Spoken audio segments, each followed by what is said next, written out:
Hello everyone, my name is Matt Seeley and I'm the staff lead for Bluefish at the Mid-Atlantic Fishery Management Council. Working alongside me is the Bluefish staff lead at the Atlantic States Marine Fisheries Commission, Dustin Colson-Leaning. Today we're excited to present to you all on the status of the Bluefish Allocation and Rebuilding Amendment. This public hearing recording is identical to the presentations that will occur during the 5 regional public hearings, which are set to take place from March 24th to April 8th. Throughout this presentation, we will cover background on the amendment purpose and timeline, descriptions of all of the alternatives, and recruit as much public comment as you would like to provide. This slide displays the amendment timeline with some of the big steps taken thus far, those are in blue, followed by current and upcoming big steps in the amendment process in green. The amendment was initiated in December 2017 to reevaluate bluefish management, but was put on pause until the release of updated MRIP information. Then following the release of the 2019 operational assessment, the bluefish stock was designated as overfished and the rebuilding plan was incorporated into this amendment. Under the Magnuson-Stevens Act, the Council is then required to implement a rebuilding plan within 2 years of this overfished designation. So a supplemental scoping period was conducted to receive public input last spring, then the alternatives were drafted and refined last fall. Now we're conducting regional hearings with the goal of final action in June and implementation by the end of 2021. This amendment considers modifications to a whole array of different management issues, including the fishery management plan goals and objectives, allocations of quota between the commercial and recreational sectors, the commercial allocations to the states, the rebuilding plan, the sector quota transfer process, management uncertainty, and finally the de minimis provisions that exist in the Commission's fishery management plan. We're happy to take public comment on any or all of these issues. This slide displays the current fishery management plan goals and objectives. The goal is to conserve the bluefish resource along the Atlantic coast with each of the objectives aiding that goal. The objectives consist of increasing scientific uncertainty, providing for highest availability of bluefish, fostering cooperation across states and agencies, preventing overfishing, and reducing waste in the commercial and recreational fisheries. This slide displays the proposed revisions to the Fishery Management Plan goals and objectives. The first goal within the proposed FMP goals and objectives is to conserve the bluefish resource through stakeholder engagement to maintain sustainable recreational fishing and commercial harvest. This goal is then supplemented by 5 different objectives. The second goal within the proposed FMP goals and objectives is to provide fair and equitable access to the fishery across all user groups throughout the management unit. This goal is then supplemented by 3 different objectives. Now, moving on to the commercial recreational sector allocation issue. Under the current FMP for bluefish, the acceptable biological catch equals the fishery level annual catch limit, which is then divided into a commercial and recreational annual catch target based on the allocation percentages defined in the FMP. The current allocation percentages were based on 1981 to 1989 landings data and equal an allocation of 83% to the recreational sector and 17% to the commercial sector. Sector-specific expected discards are subtracted from the sector-specific ACTs to derive a commercial quota and a recreational harvest limit. There are 5 sector allocation alternatives, including status quo. Each alternative is presented in the top table with the percentages on the left and the base years on the right. The alternatives range from status quo having a recreational sector allocation of 83% and 17% commercial to as high as 89% recreational and 11% commercial. The table on the bottom of the slide presents the percent change from status quo for each alternative. Given the commercial sector has a smaller allocation, the relative percent change for each alternative is much higher than those associated with the proposed recreational allocations. With the allocation percentages shown on the previous slides, staff are often asked what exactly those mean for each sector in terms of future limits. Unfortunately, we cannot precisely predict future quotas and RHLs, and that's true regardless of whether we are thinking about the current allocations or revised allocations. Commercial quotas and RHLs depend on future biomass projections and the resulting ABCs for each species, which we currently do not know beyond 2021. The 2021 stock assessment and rebuilding plan will also have a big influence on biomass projections and thus the ABC, RHL, and commercial quota. These landing limits also depend on annual projections of sector-specific dead discards, which comes as a recommendation made through the annual specifications process by the monitoring committee, typically based on recent trends. Since we are unable to accurately predict future quotas and RHLs, we can look at landings history to inform the potential outcome of future impacts. As previously stated, all allocation alternatives represent a reduction in allocation to the commercial sector relative to the status quo. To assess the economic impacts of reallocation to the commercial sector, realized bluefish landings were compared to predicted commercial quotas under each of the different allocation alternatives. In this figure, the gray bars represent the actual landings values for each year for the time series. The different colored lines represent the predicted commercial quotas, assuming that the allocation percentages for each alternative were applied to the historical ABCs and no transfer occurred from the recreational to the commercial sector. This demonstrates that without transfers, the predicted commercial quotas would have been a limiting factor for the commercial sector. Ultimately, losses in landings resulting from smaller pre-transfer quota allocations relative to realized landings becomes relevant if transfers from the recreational sector to the commercial sector become less frequent in the near term. All the alternatives provide an increase in allocation to the recreational sector compared to status quo. However, it's difficult to quantify economic impacts stemming from increases in recreational bluefish quota. Without a demand model, it's impossible to estimate these changes in angler effort and expenditures resulting from allocation increases. Qualitatively, an increase in recreational bluefish allocation is expected to have slightly positive economic impacts. As a result, there's the potential for liberalization in management measures, resulting in increased angler satisfaction, as well as increased revenue for hire operators and supporting businesses such as bait and tackle shops. For more detailed discussion of the biological, social, and economic impacts, you may want to reference the public hearing document, section 5.1.2. The next alternative category relates to phasing in any allocation change over the duration of the selected rebuilding plan. A phase-in approach would divide the percent shift in allocation evenly over the phase-in duration. The three rebuilding plan alternatives have duration of 4, 5, and 7 years, and the percent changes are presented in the bottom table. Considering the small range that the phased-in allocations would change over 4 to 7 years, minimal impacts are expected for the recreational fishery.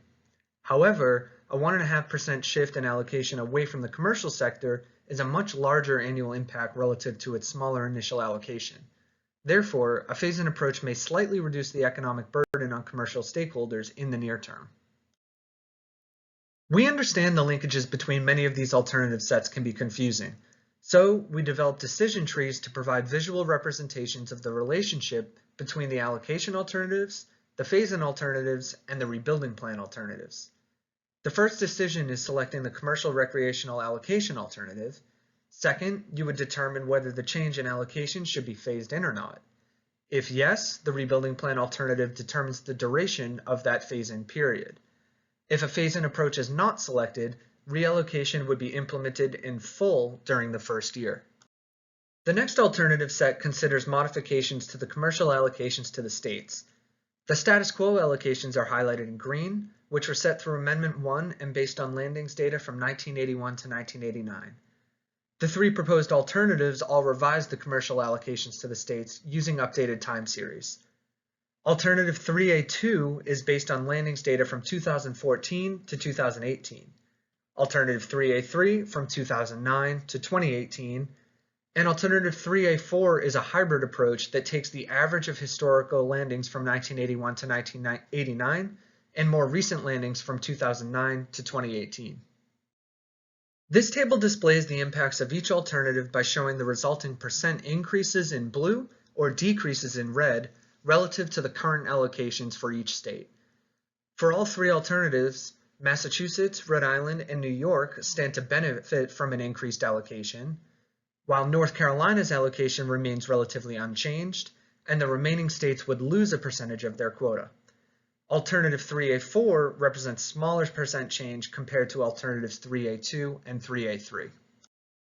The next set of alternatives within the commercial allocations to the states is the option to phase in allocation changes. Again, a phase-in approach would divide the percent shift in allocation evenly over the phase-in duration. The phase-in period would be set equal to the duration of the preferred rebuilding plan. The bottom table displays the shifts in allocation for each state across each of the allocation alternatives, considering a 4, 5, and 7-year phase-in duration. When considering the commercial allocations to the states, the impacts are dependent on three main factors: the difference between the status quo allocation percentage and the allocation percentage selected, the duration of the phase-in period, which again will be the same duration as the preferred rebuilding plan, and the continuation of state-to-state transfers. Allocations could shift by as much as 2.5 percentage points per year, or as little as 0.01 percentage points per year. Ultimately, this alternative would have short-term economic benefits on commercial stakeholders from states that are losing allocation, and short-term economic costs for stakeholders from states that are gaining allocation. The next alternative set under commercial allocations to the states is the trigger approach. There are three main components to this trigger approach. First, a set of allocations for each state below a trigger value. Second, a set of allocations for each state above a trigger value. And third, a trigger value that the commercial quota is compared to. This trigger is a predetermined value in pounds, which is informed by historical commercial quotas. So going back to the first component of the trigger approach, quota below the trigger value is allocated based on the allocation selected from alternative set 3A. Quota above the trigger value is allocated based on a tiered system whereby the allocation percentages from alternative set 3A are grouped within the following categories presented in the table. A state with a baseline allocation less than or equal to 1% will receive 0.1% of the quota above the trigger value. A state with a baseline allocation between 1 and 5% will receive 3% of the quota above the trigger value. Between 5 and 10% will receive 7.5%, and when a baseline allocation is greater than 10%, the state will receive the remainder of the quota above the trigger divided evenly amongst states that fall into this highest category. This slide helps to demonstrate what this looks like in practice. In the table, we have the four alternatives from alternative set 3A. The baseline allocations below the trigger are in the white columns, and the allocations above the trigger are in the orange columns. The last component of the trigger approach is determining the trigger value. Again, the trigger value is informed by an average of historical commercial quotas over a time series. The commercial quota time series are predetermined by the alternative selected in alternative set 3A. So, the only two decisions here are whether a trigger approach should be implemented and whether the trigger value is an average of pre- or post-transfer commercial quota time series.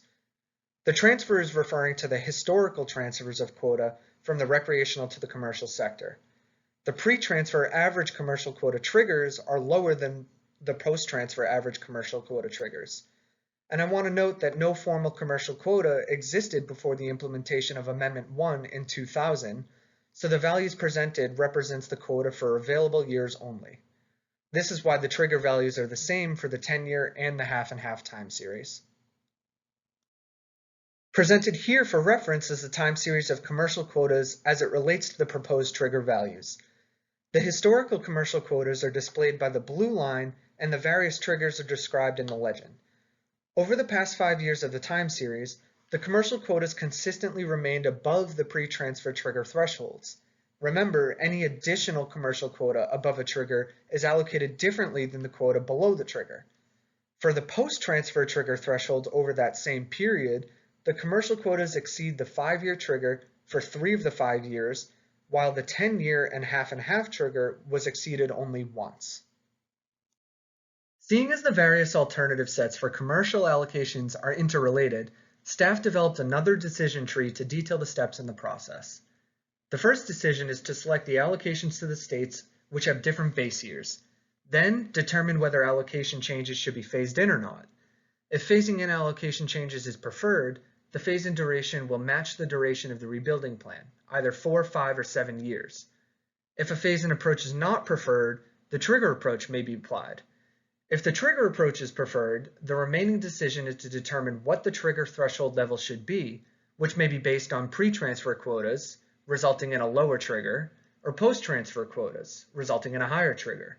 Remember, the commercial allocation alternative set 3A determines both the time series used to calculate the trigger threshold value and the allocation of additional quota above the trigger value.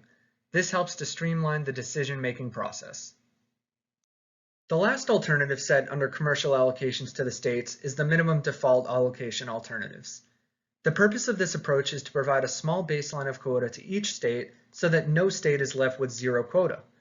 This can be helpful for states that don't have a directed bluefish fishery, but still land small amounts of bluefish as bycatch. The minimum default allocation alternatives apply a fixed minimum allocation of either 0.1 or 0.25%. Then, the remainder of the total allowable landings is allocated based on the alternative selected from alternative set 3A. If no action is taken on the minimum default, the allocations determined by alternative set 3A remain unchanged. Here we have the decision tree that relates to commercial minimum default alternatives. It is worth mentioning that the minimum default commercial allocations will only slightly alter the allocations in alternative set 3A, which does have minor trickle-down effects if a phase-in or trigger approach is selected. Now, before we dive into the rebuilding plan section, we need to touch on stock status. This figure is from the 2019 Bluefish Operational Assessment and displays sector-specific landings and recreational discards in the gray bars. The dashed line represents the fishing mortality at maximum sustainable yield, while the solid black line represents the fishing mortality rate.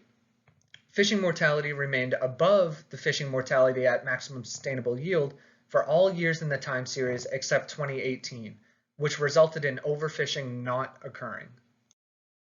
Also from the 2019 Bluefish Operational Assessment, this figure displays recruitment in the gray bars and the spawning stock biomass in the black line, as well as the spawning stock biomass maximum sustainable yield and threshold and the dashed and dotted lines. Spawning stock biomass fell below the threshold in the terminal years of the time series, which resulted in the overfish designation. The Magnuson-Stevens Act dictates that the stock must now go through a rebuilding plan to achieve levels equal to or greater than the spawning stock biomass at maximum sustainable yield. The following alternatives were developed to rebuild the bluefish stock. Since the Council is legally required to implement a rebuilding plan following the overfish designation, the status quo alternative is only presented for consistency. Alternative 4B is the 4-year constant harvest scenario. 4C is the 5-year plan that would follow the Council's updated risk policy, and 4D is the 7-year constant fishing mortality rate rebuilding plan. Alternative 4D would require a special case adjustment to the Council risk policy because it would allow fishing mortality that is higher than what the risk policy dictates. The two figures on this slide depict projected catch and spawning stock biomass for each rebuilding plan. It's important to remember that these catch levels and reference points are subject to change. Regardless of which alternative is selected, the stock assessment scientists will perform assessment updates and rerun projections every 2 years, as each projection is based on current stock status information. To understand the economic impacts associated with each rebuilding plan, projected average landings are summarized, where A and B represents the 11 and 17% commercial allocations respectively. Alternative 4B, which is the 4-year plan, had the lowest average landings of 3.6 and 5.5 million pounds under the 11% and 17% commercial allocations respectively. Alternative 4D had the highest average annual landings with averages of 4.9 and 7.5 million pounds under the 11% and 17% commercial allocations respectively. When it comes to assessing the economic impacts to the recreational sector, the analysis is not as straightforward. Without a demand model, it's unclear how the proposed rebuilding plans will impact recreational bluefish fishing effort. Additionally, transition to the new recreational bag limits in 2020, combined with COVID-related data challenges, further complicates any impact analysis. However, generally speaking, a higher recreational harvest limit may allow for liberalized measures, which affects angler access to the resource and potentially increases revenue for hire operators. For quota transfers, the first alternative set covers the sector transfer process. Alternative 5A1 would maintain the current process for sector transfers, whereby quota can only be transferred from the recreational sector to the commercial sector through the specifications process. Alternative 5A2 would allow for optional bidirectional transfers through the annual specifications process with predefined guidelines. The transfer would consist of a portion of the total ABC in the form of a landings limit transfer. Transfers, however, would not occur if the stock is overfished or overfishing is occurring. Alternative set 5B covers the transfer cap. I'll describe this in more detail on a later slide. As mentioned before, the existing Bluefish quota transfer process is described in Table 21 of the public hearing document, with proposed revisions to the process under Alternative 5A2 highlighted in green. The key changes under Alternative 5A2 are the Council and Board's ability to consider bidirectional transfers and no post-implementation review or adjustment by NOAA Fisheries in February. Under the existing sector transfer process, specifications are implemented in January for the new fishing year. NOAA Fisheries later reassesses the transfer amount in February based on new data, and an adjustment notice is released in March or April. The timing of setting recreational measures makes this timeline untenable under bidirectional transfers, so post-specifications adjustments would not be possible. Now to cover the impacts. Alternative 5A1 provides less flexibility and less access to quota increases for the recreational sector, which many recreational stakeholders said they were displeased about during the scoping process. However, Alternative 5A2 may only provide positive socioeconomic impacts to the recreational sector if the transfer is large enough to support the liberalization of recreational measures. One downside is that bidirectional transfers have the potential to increase political complexity during the specifications process, where representatives from neither side are inclined to support a transfer. The commercial sector may be inclined to maintain higher quotas for the possibility of landing more fish, and the recreational sector may be inclined to maintain a higher RHL for the chance for a liberalization of measures. For that reason, transfers may be more common and less contentious at higher biomass levels when one sector is significantly under-harvesting its landings limit. For the sector transfer cap alternatives, Alternative 5B1 maintains the existing recreational to commercial sector transfer cap of 10.5 million pounds. A key thing to note here is that if bidirectional transfers are implemented along with the status quo transfer cap alternative, the transfer cap would only apply to transfers from the recreational to commercial sector. This alternative would take no action on implementing a cap on transfers in the opposite direction. The Fishery Management Action Team noted that a transfer of 10.5 million pounds from the commercial to the recreational sector is highly unlikely considering its smaller allocation, so a 10.5 million pound cap would not be restrictive anyway. Alternative 5B2 would revise the cap on transfers in either direction equal to 10% of the ABC. The next sections cover sector-specific management uncertainty. Refining this tool will enable management uncertainty to target one specific sector while avoiding negatively affecting the other sector. For example, the recreational discard calculations have been a management uncertainty concern for a while. However, no reductions for management uncertainty have occurred in recent years because it would lead to reductions in the commercial quota. As you can see in the Bluefish flowchart from Amendment 1, which is the status quo alternative, management uncertainty is accounted for prior to the sector split. Any reduction for management uncertainty trickles down into reductions for both the commercial and recreational ACTs. The new proposed Bluefish flowchart would add sector-specific ACLs, which together equal the ABC. Catch would be allocated to the two sectors depending on the allocation selected in this amendment. Then, each sector's ACT would equal the sector-specific ACLs minus any deductions for management uncertainty. Now for our last section. This alternative set covers the Commission's de minimis provision. Under existing conditions of the stock and scope of the fishery, conservation and enforcement actions taken by an individual state would be expected to contribute insignificantly to a coast-wide conservation program required by a fishery management plan or amendment. Under the Commission's current Bluefish fishery management plan, states which land less than 0.1% of the coast-wide commercial landings in the year prior are exempt from fishery independent monitoring requirements for the following year. However, it's important to note that the federal plan does not require states to submit fishery independent monitoring reports, and as such has no de minimis provision. So this table presents the 5 alternatives including status quo, the details of which I'll go over in the next few slides. All 5 of the de minimis alternatives would retain the exemption from fishery independent monitoring. Alternatives 7B through E all update the threshold for qualifying for de minimis status. A state's 3-year average of combined recreational and commercial landings would be compared against 1% of coastwide landings for the same 3-year period. If a state's landings are less than 1% of the coastwide landings, then de minimis status would be granted. De minimis states will always have the choice to either implement the recreational measures allowed under the de minimis status or implement the coastwide recreational measures that are in place for all other non-de minimis states. Moving from 7B down to 7E, the alternatives can be described as providing less restrictive recreational measures to more restrictive recreational measures. 7B exempts a de minimis state from setting any recreational measures. 7C would require de minimis states set recreational measures, but they would have the flexibility to set measures of their choice with the goal of deterring shifts in effort from other states to their state. 7D would allow a de minimis state to maintain the measures that were in place when they first qualified for de minimis. And 7E would allow de minimis states to set measures equal to the 2020 coastwide measures of a 3-fish bag limit for private anglers and a 5-fish bag limit for hire anglers. Economic benefits to de minimis states decrease as we move from 7B to 7E.